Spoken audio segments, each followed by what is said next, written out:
You're a Pan Am pilot in 1964. You're sitting in the cockpit of a commercial aircraft. The crew respects you. The passengers trust you.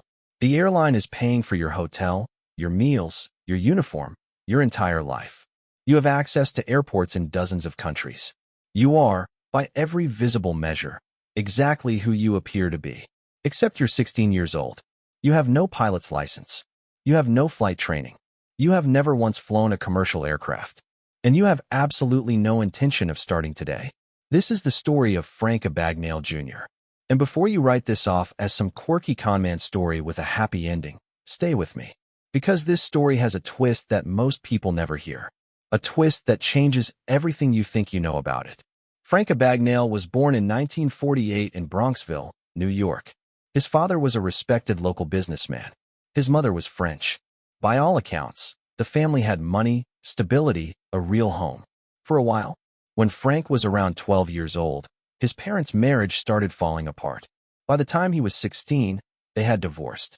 Frank was asked, by a court, to choose which parent he wanted to live with. He couldn't do it. He ran away instead. And this is where the pattern becomes impossible to ignore.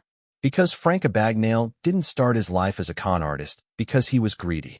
He started because he was a teenager with no home, no income, and a very specific realization. The realization that the world runs almost entirely on appearances. That people don't verify, they assume. That if you look the part, sound the part, and act with enough confidence, the vast majority of people will never question whether you actually are the part. He tested this almost immediately. His father had given him a gas station credit card for legitimate use. Frank figured out he could charge items to the card, return them for cash, and pocket the difference. Small, simple, effective. And now, this is no longer just a teenager with a bad idea. This is someone who just discovered a fundamental flaw in how institutions process trust. He pushed further.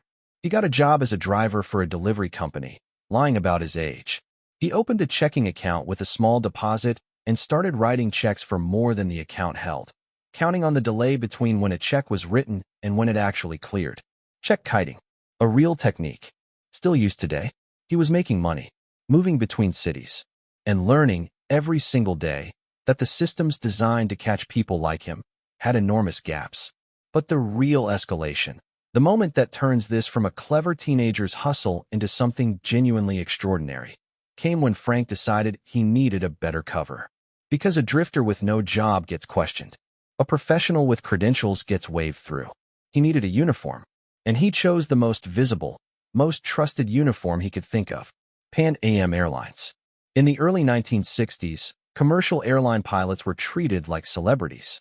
The uniform alone commanded instant respect. In airports, in hotels, in restaurants, everywhere.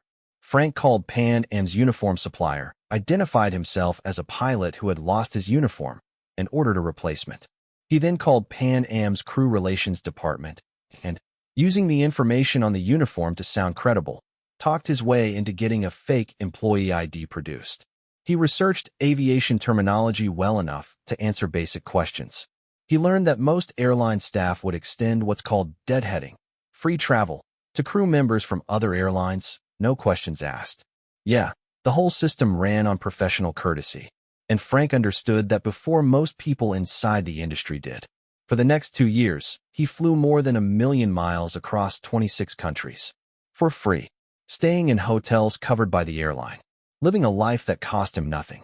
And the entire time, not one person in any cockpit ever asked him to actually fly the plane. He was always positioning himself as a co-pilot who was deadheading, just catching a ride. The uniform did all the work. By the time he was 19, the airline identity was getting risky. Too many flights. Too many records. The window was closing. So Frank Abagnale did what Frank Abagnale did. He built a new identity from scratch. He forged a Harvard University transcript. He used it to apply for a position as a doctor in Georgia, specifically as a supervising physician at a hospital, a role that involved mostly administrative oversight rather than direct patient care. He got the job. And this changes everything, because this is where the story stops being clever and starts being genuinely terrifying. Because Frank Abagnale, with no medical training whatsoever, was now supervising actual doctors, making decisions, or at least being present for decisions, that affected real patients. He later claimed he was careful, that he deferred to trained staff, that he never directly treated anyone in a way that could have caused harm. But the fact remains, for approximately a year, a teenager with a forged transcript was operating inside a hospital system that never once verified his credentials. He left before anyone caught him. Moved on. New city. New identity. This time, a lawyer. He forged a law degree from Harvard. He studied enough to pass the Louisiana bar exam on his third attempt. He got a job at the state attorney general's office. He worked there for nearly a year. Again, no one checked. And all of this, the entire time, was running in parallel with the check fraud. Because the identities weren't just about the lifestyle. They were cover. A pilot, a doctor, a lawyer. These were people whose checks got cashed without question, whose credentials made bank tellers comfortable, whose confidence in a room made managers skip the verification step entirely. Frank was cashing fraudulent checks in hotels, banks, and businesses across the United States, Canada, and Europe. He later claimed the total amount he defrauded banks and businesses came to somewhere around $2.5 million over roughly 5 years. In 1960s money, moving constantly, never staying long enough in one city for patterns to emerge, always one step ahead, until he wasn't. By this point, there's no version of this story that keeps going indefinitely. The gaps were closing. The FBI had started building a case. Interpol had his description. Multiple countries were looking for the same person. And Frank, who had been running since he was 16, was getting tired. He was arrested in France in 1969. He was 21 years old. French authorities identified him after a flight attendant he dated previously recognized him and reported him. He was extradited, first to Sweden, then to other countries that wanted him, then, eventually, to the United States. He served time in French and Swedish prisons before being extradited to the U.S., where he was convicted of federal fraud charges. He was sentenced to 12 years. He served less than 5, because the federal government, specifically the FBI, made him an offer. They would reduce his sentence in exchange for his cooperation, helping them understand and combat check fraud and document forgery. Frank Abagnale spent the next several decades working as a fraud consultant.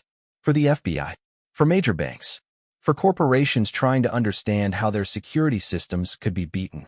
He wrote a book in 1980 called Catch Me If You Can. Steven Spielberg turned it into a movie in 2002 with Leonardo DiCaprio playing Abagnale and Tom Hanks as the FBI agent chasing him. The story became a legend. A charming, almost romantic tale of a brilliant young con man outsmarting the world. And then, here's the twist that most people never talk about. In 2019, investigative journalists and researchers started looking very closely at Frank Abagnale's story. And what they found was uncomfortable. Many of the key claims, the pilot years, the doctor year, the lawyer year, could not be verified. Pan Am records didn't match his account. The Georgia hospital had no record of him. Louisiana bar records didn't align with his timeline. The FBI agents he claimed to have worked with either didn't remember the details the way he told them or couldn't be located.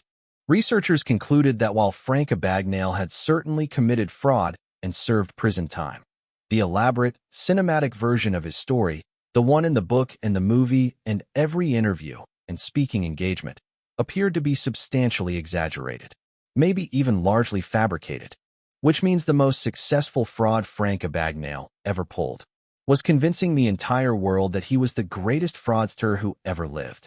He faked his own legend. For 50 years, charged corporations and government agencies thousands of dollars per speaking engagement to explain how he had fooled everyone. And nobody checked. Just like the banks, just like the airline, just like the hospital. People saw the confidence, the story, the presentation, and assumed it was real.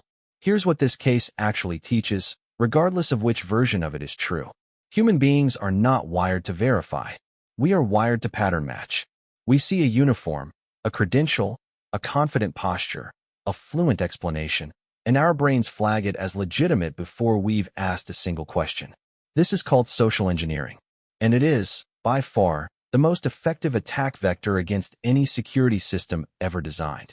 Because the weakest point in any institution, a bank, a hospital, an airline, a government agency, is never the technology. It's the person at the desk who doesn't want to be rude by asking for a second form of ID.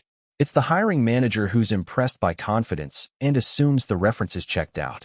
It's the colleague who figures someone else already did the verification. Frank Abagnale, real or embellished, understood this better than almost anyone. And whether the story is 10% true or 90% true, the underlying lesson hasn't changed at all. Confidence, in a world that rewards appearances, is a form of currency. And some people spend it very, very carefully. So here's the question I want to leave you with. If the most famous con man in history may have conned us about being a con man, who else have you taken at face value that you probably shouldn't have? Leave it in the comments, because I'm genuinely curious what you think.